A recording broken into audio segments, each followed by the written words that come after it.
Bonjour à toutes, bonjour à tous et bienvenue dans l'école du futur. Au programme aujourd'hui, seriez-vous prêt à tout pour réaliser un challenge sur les réseaux sociaux? Si la réponse est oui, vous n'avez pas intérêt à échapper à l'épisode qui suit de la famille à tout écran. On va apprendre justement à avoir cette consommation plus raisonnable et raisonnée du numérique.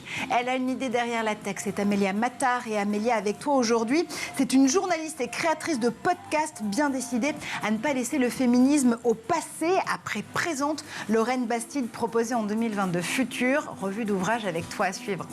Oui, je me suis dit que l'émission L'école du futur ne pouvait pas passer à côté de ce livre presque éponyme, Futur, de Lorraine Bastide. Au féminin et au pluriel s'il en est. Absolument. Aujourd'hui, au programme de notre club Actu, après la chute de la Silicon Valley Bank, l'ensemble des écosystèmes tech sont-ils menacés? Une banque en faillite, un gouvernement qui vient à la rescousse et un vent de panique sur les marchés. C'est un scénario digne de la chute de Lehman Brothers en 2008, mais qui a pour théâtre la Silicon Valley en ce mois de mars 2023. Alors du bank run au tech crash, on revient sur le feuilleton de la Silicon Valley Bank.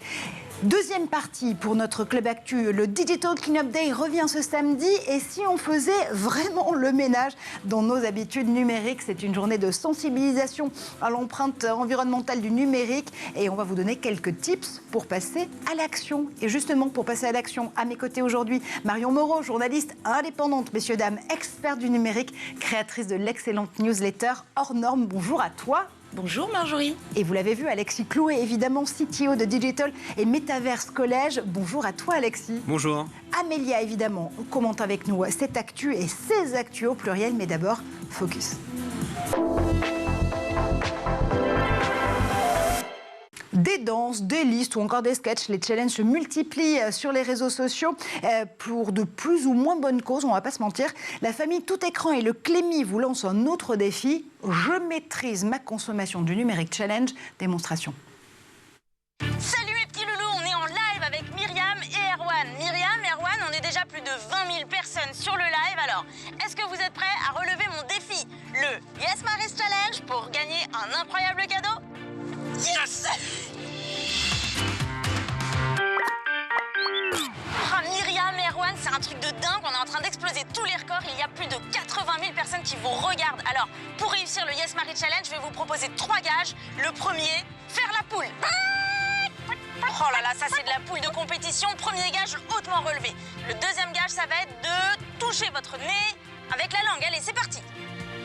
On va dire que c'est bon. Allez, troisième gage maintenant les amis. Je vais vous demander de tondre la pelouse, mais avec la bouche uniquement. C'est parti, allez go.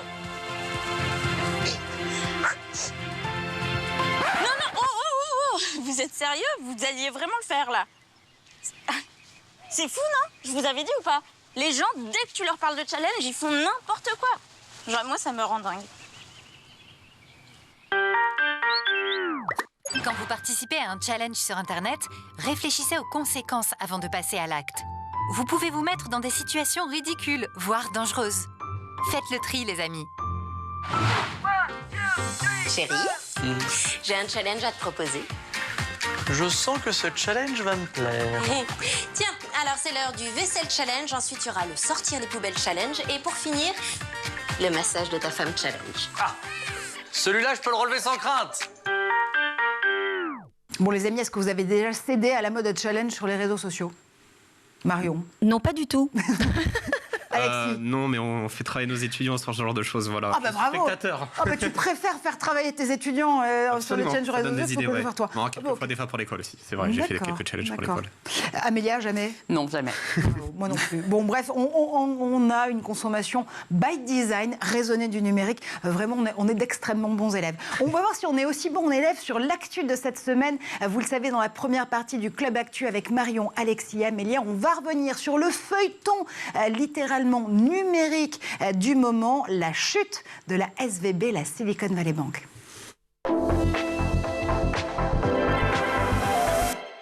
Et encore une fois, c'est un scénario qui pourrait nous rappeler 2008, une banque en faillite, un gouvernement qui vient à la rescousse et un vent de panique sur les marchés mondiaux.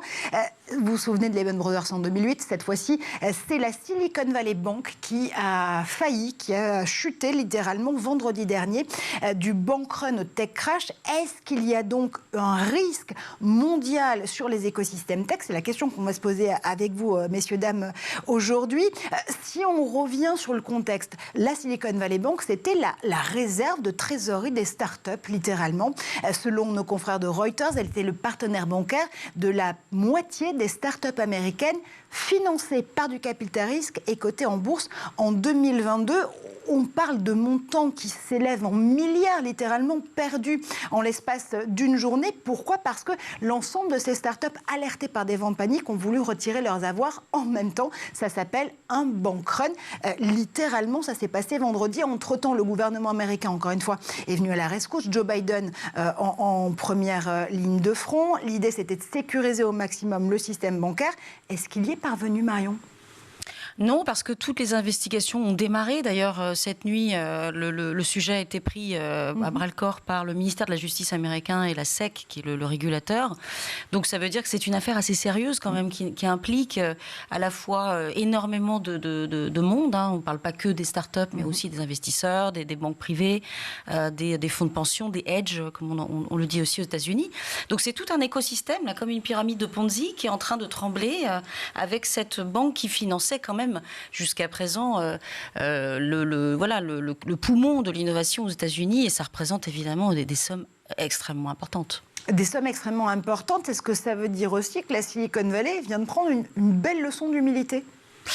Alors oui, parce que dans un sens, ça fait beaucoup de bruit. Tu le comparais, cette crise, à celle de 2008, la crise des subprimes, qui a quand même été au cœur quand même des actus sur un point de vue, planétaire. Donc oui, c'est quand même un tremblement de terre, un petit séisme aux États-Unis. Silicon Valley Bank, ça veut bien dire ce que ça veut dire. Ça veut dire que c'est la banque aujourd'hui qui finance le moteur économique américain, l'un des moteurs les plus importants. Et je dirais aussi que ça se passe dans un contexte géopolitique qui n'est pas neutre aujourd'hui. 2008 n'était pas un contexte si particulier que ça. Il y avait quand même évidemment des enjeux mondiaux importants. Mais là, on est dans une guerre avec, en tout cas, une rivalité, pour ne pas dire guerre, mais c'est une guerre froide avec la Chine, avec la Russie, bien évidemment. Donc, il n'est pas question aujourd'hui pour les États-Unis, et notamment pour le président Biden, de montrer des fragilités de son système, de son cœur économique. Le cœur économique étant évidemment un schéma financier très structuré, très historique, et surtout qui repose sur les actifs des États-Unis, à savoir la Silicon Valley. D'autant plus que l'actuel président Biden se souvient bien du contexte de 2008, puisqu'il était candidat à la vice-présidence aux côtés de Barack Obama au moment de la chute de Lehman Brothers et de cette crise littérale du secteur financier aux États-Unis, et que la campagne avait été stoppée l'espace de quelques semaines pour pouvoir voler au secours des banques, et qu'il avait dû le gérer ensuite dans la première partie du mandat, de son comandat, si j'ose dire, avec Barack Obama. Alexis, on a vu ces derniers jours la planète tech trembler, à la fois aux États-Unis, mais pas que, de Londres à Paris, en passant par Tel Aviv ou Mumbai.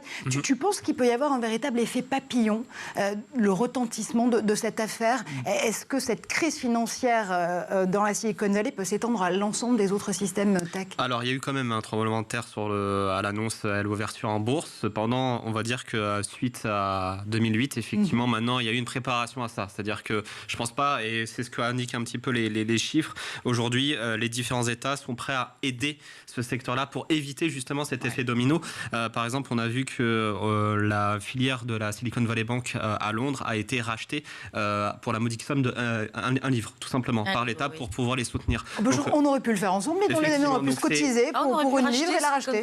C'était sympa. Donc je pense qu'il y a une leçon qui a été récupérée de 2008 et aujourd'hui il y a beaucoup d'États et même beaucoup de fonds qui viennent en rescousse pour éviter cette propagation.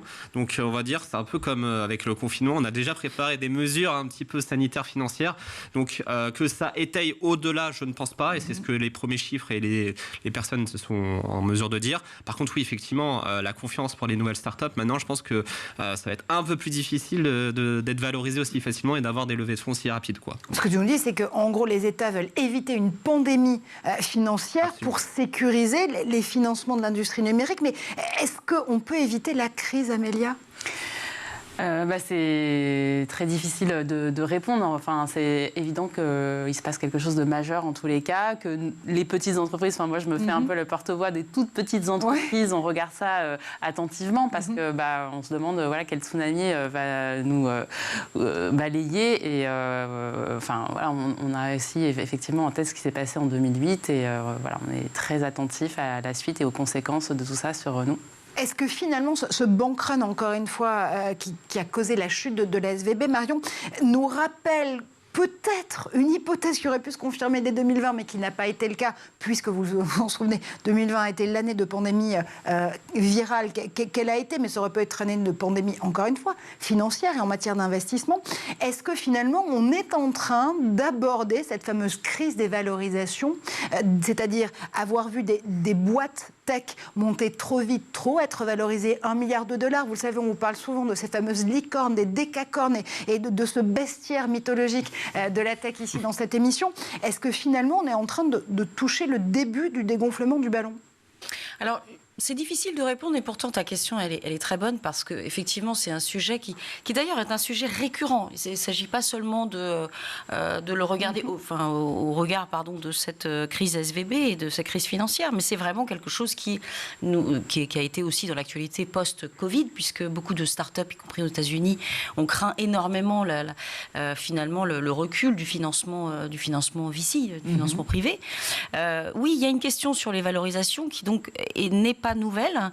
Ce qu'il faut savoir sur l'aspect valo, c'est que donc combien coûte une entreprise de la Silicon Valley, c'est qu'aujourd'hui l'investissement, et a fortiori dans SVB, c'est du financement court terme. C'est bien ça qui a posé problème d'ailleurs à SVB, c'est que les prêts de la Silicon Valley Bank étaient faits sur du court terme, donc les investisseurs et les startups se tournaient vers ces financements de court terme, sauf que la bulle financière, elle a gonflé aussi avec les valorisations. Donc, je dirais que c'est un effet, effectivement, qu'on doit mettre au regard de l'estimation que font le monde du financement, le monde des VC, des startups qu'ils financent, parce que tout le monde est impacté. La banque suit les estimations se deviennent des prêts deviennent des prêts hybrides, puisqu'il y a du financement à trouver aussi dans d'autres formules. Donc, tout ça est quand même, effectivement, à la base, une question de à combien on estime la valeur d'une entreprise ou d'une idée, surtout une idée aux États-Unis qui deviendra une entreprise. Et c'est vrai que les montants ont été quand même assez hallucinants ces dernières années.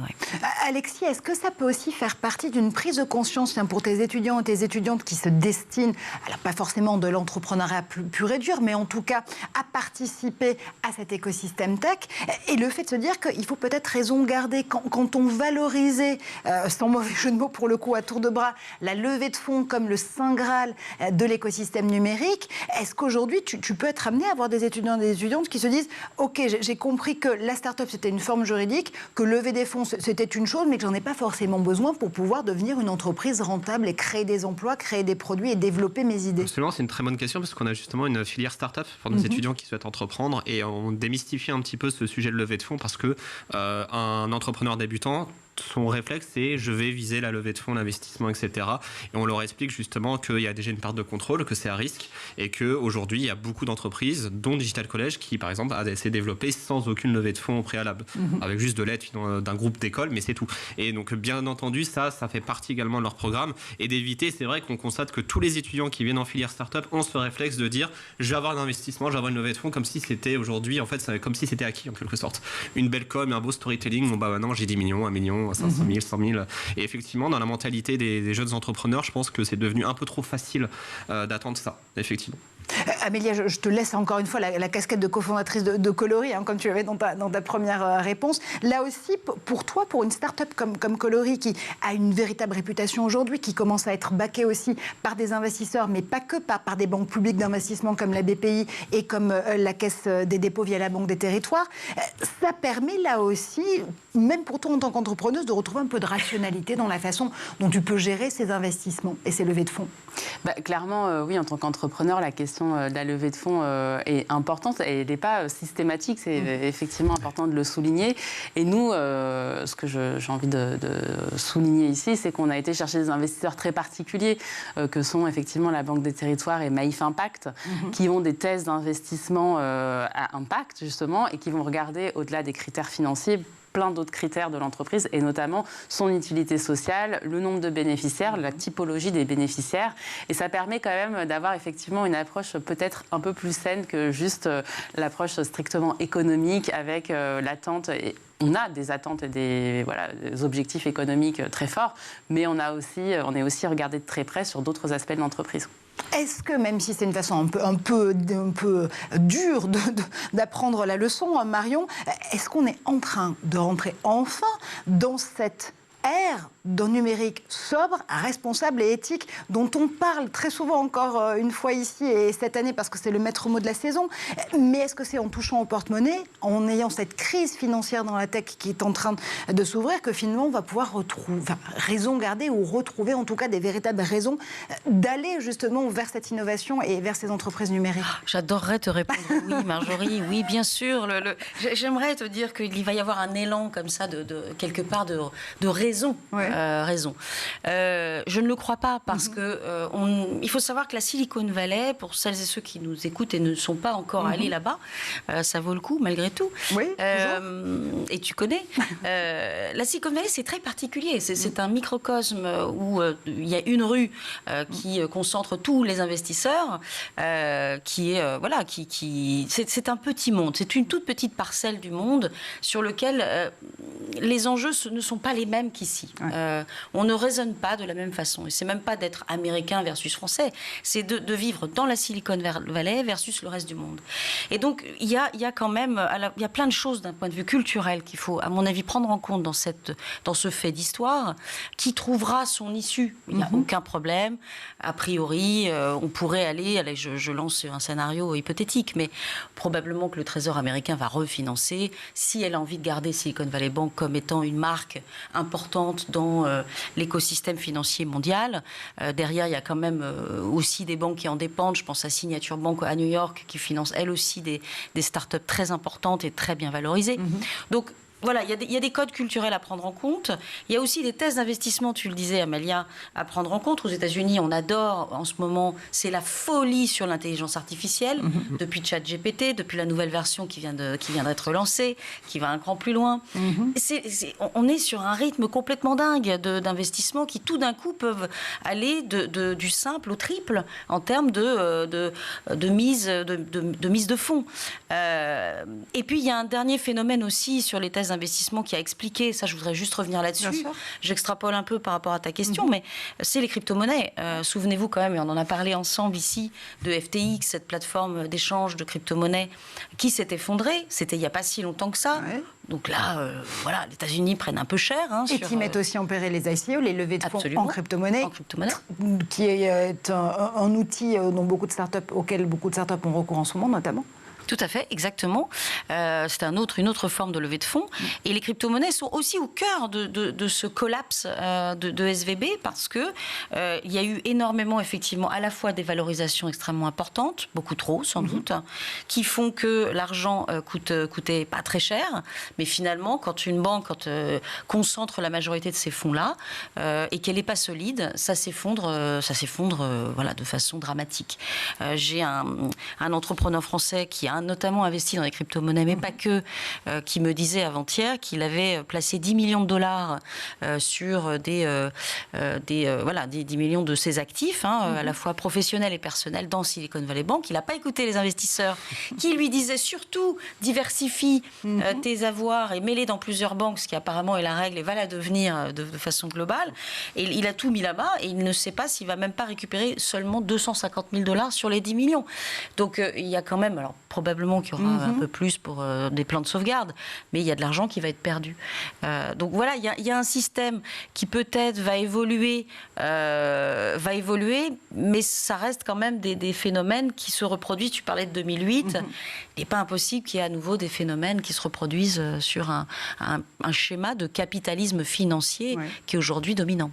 Bon, on confirme un dicton de pré-boomer, ne pas mettre ses œufs dans le même panier, ni ses fonds dans la même banque, visiblement, surtout quand on fait de l'économie numérique. Alexis, ça veut dire qu'il faut raison garder quand même à la fin de cette séquence. Alors, on n'est pas à la fin de la séquence SVB, loin de là, d'autant plus qu'un nouveau CEO a été nommé pour manager la transition. On l'appelle New Silicon Valley Bank, du coup, et disait, attendez, restez avec nous, on est l'endroit le plus safe en ce moment, parce que justement, on a été backé par la SEC et par le gouvernement américain et par la Fed pour pouvoir sécuriser vos dépôts et vos fonds. Faut-il le croire ? Et ça, on en reparlera peut-être la semaine prochaine dans ce Club Actu, mais est-ce que justement il faut raison garder sur la suite de ce feuilleton ? C'est le conseil donné en tout cas par les spécialistes, fly to quality, donc se rediriger vers des fonds effectivement à diversifier et s'assurer cela. Et moi je suis assez positif par rapport à tout ce que j'ai pu lire. On a vraiment des indicateurs qui montrent que la leçon a déjà été tirée de 2008. Heureusement entre guillemets qu'il y a eu ça, parce que quelles auraient été les conséquences si on n'avait pas été expérimenté à ça. Donc moi je fais confiance à cette prise de parole du CEO et on verra bien effectivement par rapport à ça. Allez, c'est évidemment feuilleton à suivre très certainement la semaine prochaine dans ce Club Actu. On va faire une pause, on fait un tour du côté de la planète Tech et puis on revient pour une deuxième Actu. Et c'est le zap du très bien informé Édouard Deniau.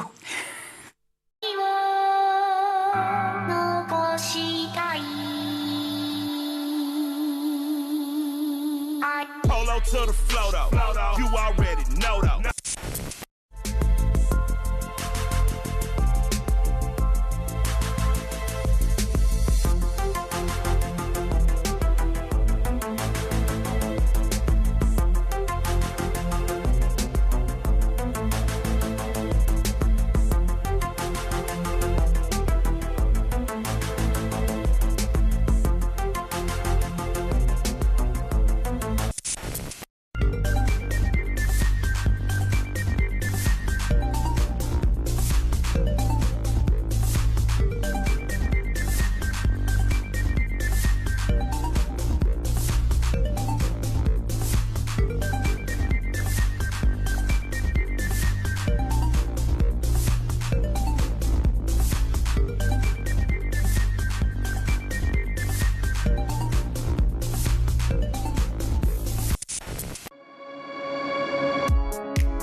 sun blazed so brightly up in the summer sky. I shouted at the mountains, watch me shine and fly. But then cracked the thunder and the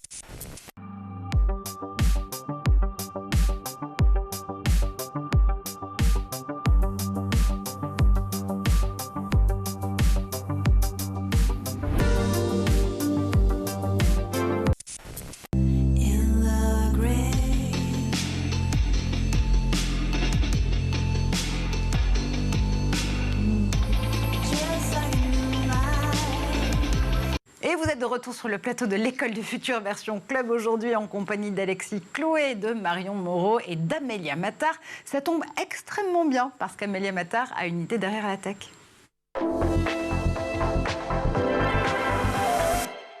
Et Amélia, après présent, on va parler de futur, encore une fois, au féminin pluriel. C'est le nouvel ouvrage de Lorraine Bastide sorti à l'automne. Oui, alors tout d'abord, pour celles et ceux qui ne connaîtraient pas Lorraine Bastide est entre autres créatrice du podcast La Poudre, le podcast féministe aux plus de 10 millions d'écoutes. Alors aujourd'hui, j'ai eu envie de vous parler de son dernier livre, Futureux, avec un S, écrit avec un point médian, ce tout petit point de l'écriture inclusive qui génère tant de polémiques, livre paru en 2022, effectivement, aux éditions Alary. Alors, on voit le sous-titre du livre, comment le féminisme peut changer le monde. C'est vraiment, notamment, les invités que Lorraine Bastide reçoit sur son podcast et la façon de remettre finalement en avant des féminismes complémentaires. Futur nous entraîne dans quel parcours féministe ?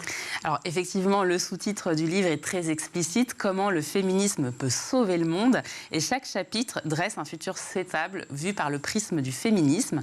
Alors, tout d'abord, Lorraine Bastide promet dans le premier chapitre que nous serons libres d'être nous-mêmes. Ce chapitre est consacré à la question du genre, qui cristallise tant de controverses, surtout en ce moment. Et cette question me rappelle le livre de Franz de Waal, dont j'ai déjà parlé ici, Différent, le genre vu par un primatologue, qui nous raconte en substance qu'en effet, il observe chez nos cousins, les autres primates, des comportements plus féminins ou plus masculins, mais qu'il observe aussi de grandes variations entre les individus et que tout le monde se moque éperdument de ces différences dans le monde animal, pourvu qu'on puisse se reproduire allègrement. Le deuxième chapitre, Nous aimerons sans contrainte, revient sur les injonctions qui pèsent sur les femmes et sur les violences notamment sexuelles qui les écrasent. Le troisième chapitre, intitulé Nous serons réparés, traite notamment de notre système judiciaire et de l'inefficacité notoire des sanctions carcérales. Lorraine Bastide rappelle ici un épisode tragique de sa vie. Sa petite sœur fut assassinée par un homme abattu dans son lycée. Un drame qui fit beaucoup parler de lui à l'époque. Et elle raconte l'épreuve que fut pour elle et pour sa famille le procès du meurtrier, au-delà de l'indicible souffrance évidemment d'avoir perdu beaucoup trop tôt cette personne. Lorraine Bastide détaille ici avec beaucoup de conviction la justice dite réparatrice, telle qu'elle est pratiquée notamment au Canada et en Nouvelle-Zélande. Une justice qui ne se substitue Une justice qui ne substitue pas au système pénal, mais qui le complète, l'augmente d'une couche supplémentaire pour permettre à l'agresseur et au préjudicié de dialoguer dans des instances dédiées. Est-ce qu'elle nous parle d'école également dans ce livre, en tout cas d'éducation ? Alors non, pas vraiment, mais l'avant-dernier chapitre, le 4e, qui s'intitule « Nous prendrons soin les uns des autres », est particulièrement intéressant dans le contexte qui est le nôtre, l'école du futur. Alors elle ne parle pas de l'école à proprement parler, elle ne peut pas tout aborder, mais elle parle d'un concept féministe qui prend de plus en plus de place et qui s'adapte merveilleusement bien dans le contexte éducatif, je trouve. Il s'agit du concept de l'éthique du care. Alors, ce concept a été nommé pour la première fois par la psychologue Carol Gilligan et il est assez difficile de le traduire en français tant il englobe plusieurs notions autour du soin, de l'entraide, de la considération des besoins des autres. Et pour l'illustrer, Gilligan s'appuie sur une expérience menée par un autre psychologue, professeur émérite de psychologie. Alors, l'expérience est la suivante. On présente à deux enfants, Jack et Amy, âgés de 11 ans, un dilemme. Le dilemme suivant, la femme de Heinz est sur le point de mourir d'un cancer. Selon les docteurs, il existe un médicament susceptible de la sauver, mais le médicament est trop cher. Doit-il voler le médicament ? Jack, le petit garçon, répond direct « oui », clairement. Dans sa petite tête, il a mesuré les coûts et les avantages du risque qu'il y avait à voler le médicament. Il s'est dit que la mort de la femme était pire que le trou dans la caisse du pharmacien et il a tranché entre la vie et la propriété en mode « nous sommes en guerre ». Amy, elle, ne répond pas en tranchant mais en posant plusieurs autres questions. Mais l'homme, est-ce qu'il n'a pas des amis ? Quelqu'un pourrait lui prêter des sous ? Il a essayé de parler au pharmacien, peut-être qu'il pourrait lui faire une remise. Est-ce qu'il n'y a pas un hôpital public qui pourrait soigner sa femme gratuitement ? Et sa femme, qu'est-ce qu'elle en pense ? Elle serait peut-être embêtée si son mari allait en prison. Cet éminent psychologue a conclu à l'époque que Jack était plus mature qu'Amy. L'éthique du care revisite cette conclusion en se demandant si finalement la réaction d'Amy ne serait pas celle souhaitable. Face au chantier de l'éducation qui est le nôtre, on voit bien qu'une réponse péremptoire n'est sans doute pas la meilleure. La diversité des profils des élèves, la pluralité des troubles d'apprentissage, les paramètres sociaux, affectifs à prendre en considération doivent effectivement nécessairement être considérés par l'enseignant et par l'institution tout entière pour être adaptés à chaque enfant. Alors, je me risque à définir cette éthique du care si chère à Lorraine Bastide dans ce livre comme finalement un effort fort à considérer l'autre dans toute sa complexité, à faire preuve d'une curiosité sincère pour son voisin et pour le monde qui nous entoure. Et cette théorie du care n'est pas une lubie néo-féministe, elle s'est par exemple traduite par une meilleure efficacité de gestion de la crise sanitaire. En effet, pendant la crise sanitaire de 2020, le Forum économique mondial a publié une étude qui a fait grand bruit. Elle montrait que les pays dirigés par les femmes, comme la Nouvelle-Zélande, l'Allemagne ou Taïwan, avaient mieux géré la crise sanitaire. Les chiffres de cette étude ont montré que dans ces pays, il y avait eu moins de morts, une meilleure gestion des ressources hospitalières, des conséquences économiques moins lourdes et un plus grand sentiment de sécurité dans la population. Une enquête du New York Times a donc chercher le point commun entre toutes ces dirigeantes et il s'avère qu'elles ont consulté plus de monde pour prendre leurs décisions. Alors je ne sais pas si, je ne sais pas si, comme moi, vous voyez clairement le parallèle avec la réponse d'Amy, mais effectivement, comme pour Amy, la réponse est plus nuancée, plus complexe, plus réfléchie, mais infiniment plus juste. Et pour finir sur le livre de Lorraine Bastide, le dernier chapitre est quelque part une invitation à considérer cette éthique du care sur un sujet qui doit impérativement devenir notre priorité, l'écologie. Et celle de la préservation du vivant. Alors, résumer en 5 minutes la richesse de son argumentaire est vraiment impossible. Donc, je vous invite, hommes, femmes et tous les autres, à lire cet ouvrage résolument positif qui nous promet à tous un monde meilleur. Ouais, je crois que Lorraine Bastide a gagné un lecteur, Alexis Clouet. En fait, au moment de la lecture, je me suis posé cette question par rapport au vol et aux médicaments et j'ai répondu comme Jack, c'est ça. Je me suis dit exactement pareil, sans réfléchir nullement. Je ferai pareil et j'ai pris une leçon de la chronique. Donc, il faut être plus Amy que Jack, mais tu le sauras. Marion, là aussi, ce qui est intéressant, c'est de voir que Lorraine Bastide, finalement, envisage les féminismes comme des scénarios qui ouvrent des possibles, qui ouvrent justement nos imaginaires et le fait de se projeter dans un monde qui serait mieux géré, plus éthique, plus ouvert. C'est important, là aussi, de se donner ces ouvertures d'imaginaire pour se dire que rien n'est perdu dans ce bas monde. Ah oui, là oui, je réponds 1000 fois oui. Oui, parce que, regardez, quand on le regarde sous le prisme de la science-fiction, de la futurologie, de tous ceux qui écrivent, et il y en a beaucoup qui écrivent, et moi je trouve ça passionnant. Quand on vit des périodes de doute, de crise, j'entends des crises civilisationnelles, qui est quand même un petit peu ce qu'on vit, en tout cas c'est mon avis, sans être dramatique, mais on vit une période où on a du mal à se comprendre, les femmes veulent reprendre le pouvoir, elles veulent avancer, elles veulent créer un nouveau féminisme, ce qui se comprend très bien dans la suite de ce qui s'est fait. Et en même temps, on a aussi des hommes qui sont aussi probablement dans une recherche d'identité face à ces nouveaux paradigmes. Donc, aller chercher l'imaginaire, c'est aussi sans doute écrire une histoire qui pourrait être comme un conte, c'est-à-dire quels sont nos idéaux de demain, comment on va construire des idéaux sur la base d'une paix sociale, d'une paix civile, parce qu'on en a besoin. On ne va pas vivre à se crêper le chignon, c'est peut-être pas le bon terme, mais voilà, ou peut-être ça l'est. Mais en tout cas, pas dans la crise. Et c'est vrai que souvent, les auteurs, et notamment ce livre, nous ouvrent des perspectives qui sont faites dans un moment de réflexion pour un avenir qui est souhaitable. Moi, je trouve ça super, en tout cas. Bon, on ne va pas scraper le men bun, au moins ce sera, on ne va pas genrer tout ça, mais on va peut-être continuer, tiens, justement, à se crêper l'actu tout court dans la deuxième partie de ce club. On va parler de nos habitudes numériques, comment les rendre plus sobres. Samedi, c'est le retour du Digital Cleanup Day. Comment faire le ménage dans nos habitudes tech? On en parle tout de suite.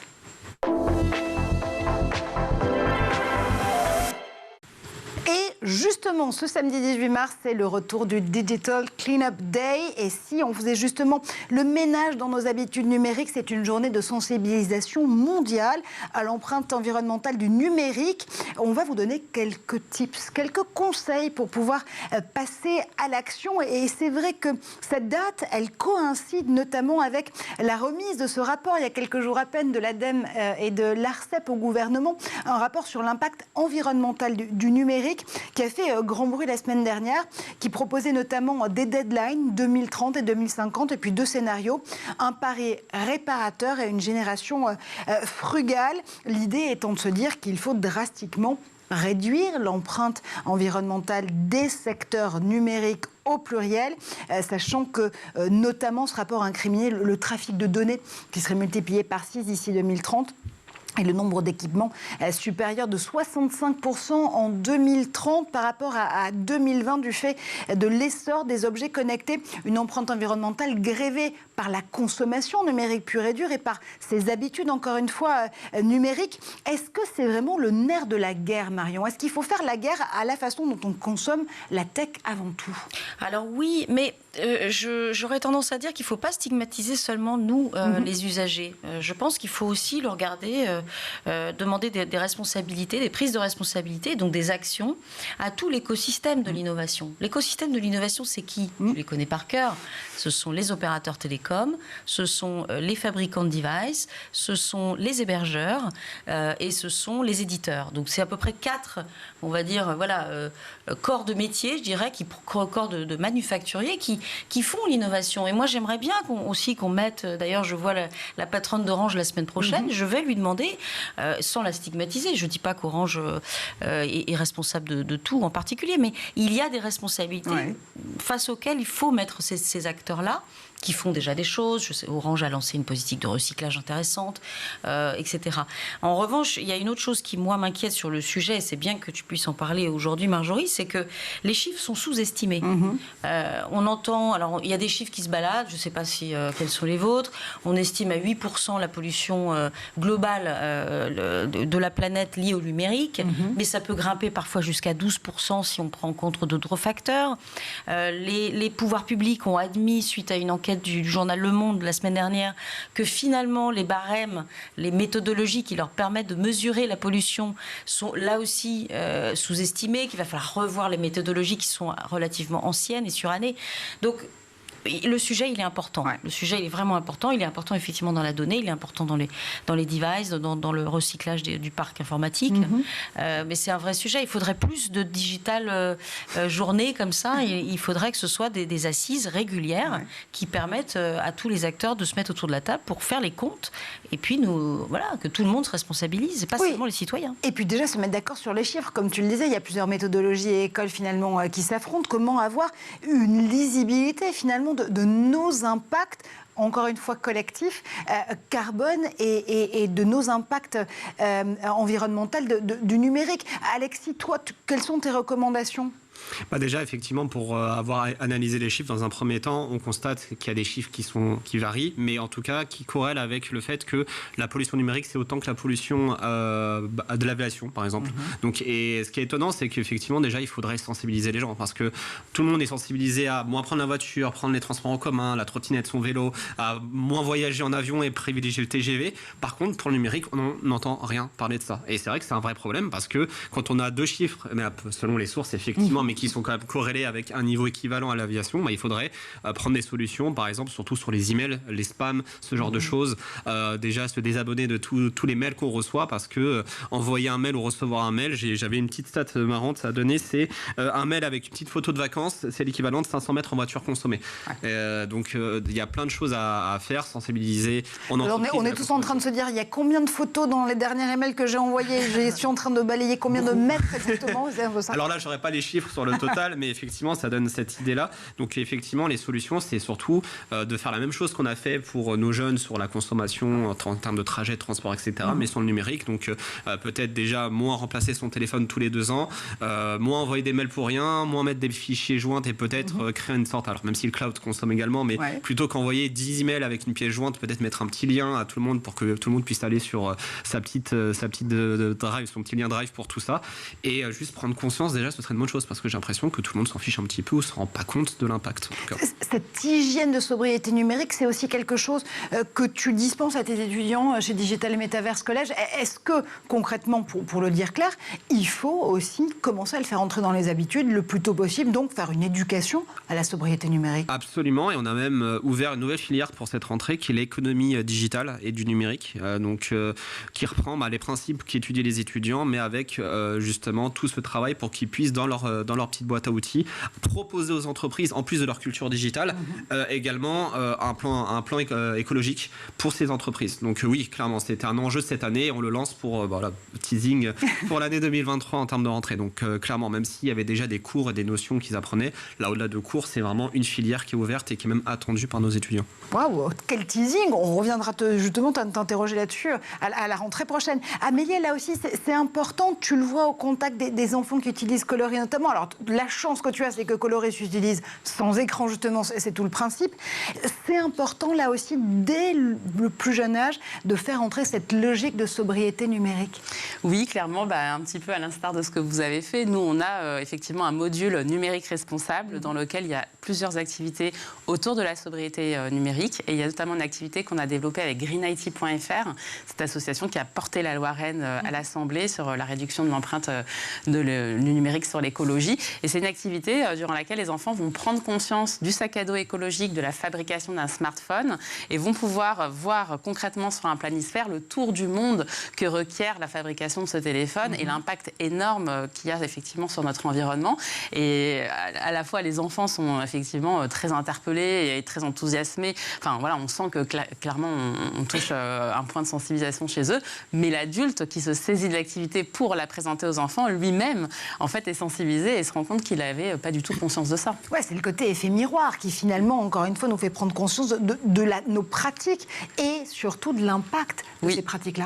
Une activité qui est téléchargeable totalement gratuitement. On a beaucoup de maîtresses qui nous écrivent pour nous dire qu'elles l'utilisent en classe. Donc oui, allez-y, téléchargez-la. Il n'y a même pas besoin d'adresse email. C'est juste on clique et on a le PDF. Donc on peut en plus la télécharger sans faire de la pollution numérique par email interposé. C'est une très bonne nouvelle. On parle beaucoup là avec vous, messieurs, dames, de numérique responsable. Ça veut dire quoi exactement le numérique responsable aujourd'hui, Marion ? Le numérique, comme dirait l'ami Guillaume Pitron, dont je vous invite à lire le livre, absolument, pour ceux qui ne l'ont pas lu. Même les deux. Les deux, absolument. Guillaume Pitron est journaliste spécialiste des matériaux rares, des terres rares. On parle du lithium, du silicium, etc. Et il dit une chose qui est fondamentale, qu'il a dit d'ailleurs au Sénat, qu'il a auditionné trop tard, à mon avis, sur le sujet l'année dernière, c'est Internet a une couleur, Internet a une odeur, Internet a un coût, et ce coût, il est écologique sur ses fondements même. On parle des câbles sous-marins, on parle du minage de matériaux rares, je l'ai dit, le silicium, le lithium, etc. Et tout ça est en explosion totale. Le lithium, pour ne parler que du lithium, qui est aujourd'hui là-dedans, évidemment, faire tourner nos machines et nos smartphones, mais aussi les batteries électriques. C'est un enjeu de batterie électrique extrêmement important dans l'ère de la nouvelle automobile.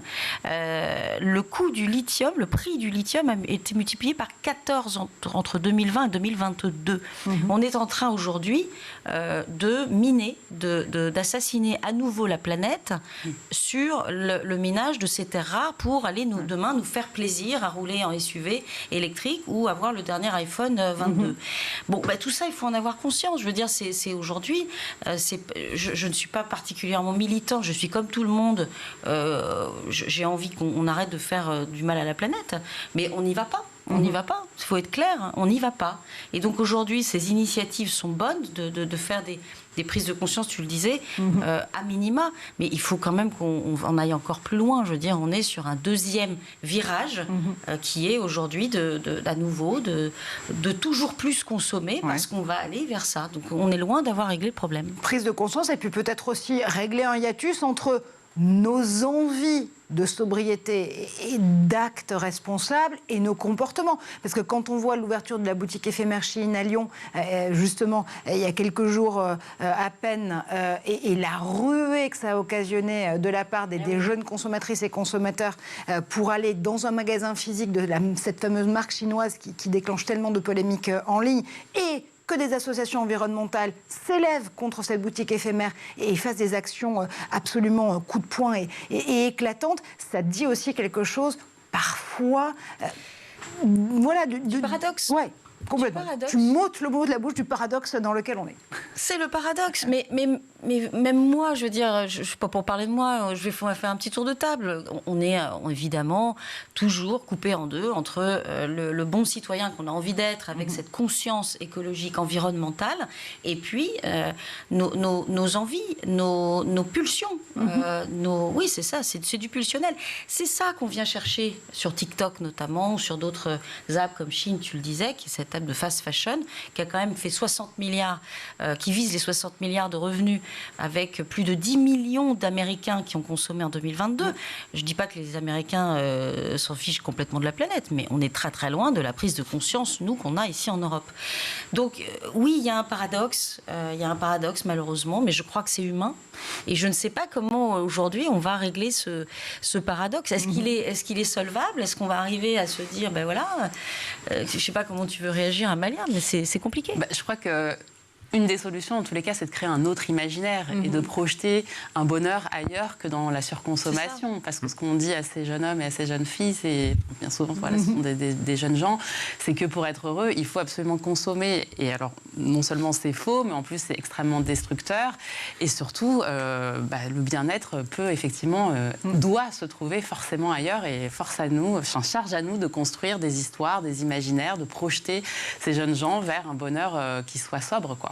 Et c'est ce qu'on va essayer de faire très modestement ici dans l'École du Futur avec Alexis, avec Marion et avec Amélia. Vous l'aurez compris, après le French Paradox, le Digital Paradox, le Digital Clean-up Day. En tout cas, c'est ce samedi pour pouvoir faire bouger les lignes dans vos habitudes numériques et être plus environnementalement sobre. Marion, on te retrouve dans ton excellente newsletter hors norme tous les combien ? Tous les vendredis, c'est 3 fois dans la journée. C'est de l'actu tech et géopolitique que je chronique avec Pierre Aski de France Inter. Amélie, on te retrouve évidemment avec Coloris et dans l'École du Futur. Alexis, on te retrouve avec tes étudiants pour Digital et Metaverse Collège avec énormément de nouveautés qui arrivent à la rentrée 2023. Absolument, c'est à nous suivre sur les réseaux sociaux parce que beaucoup d'annonces arrivent, effectivement. Complètement, et on le fera. On se retrouve, nous, messieurs, dames, la semaine prochaine pour un Club Actu et dès demain pour de nouvelles aventures dans l'École du Futur.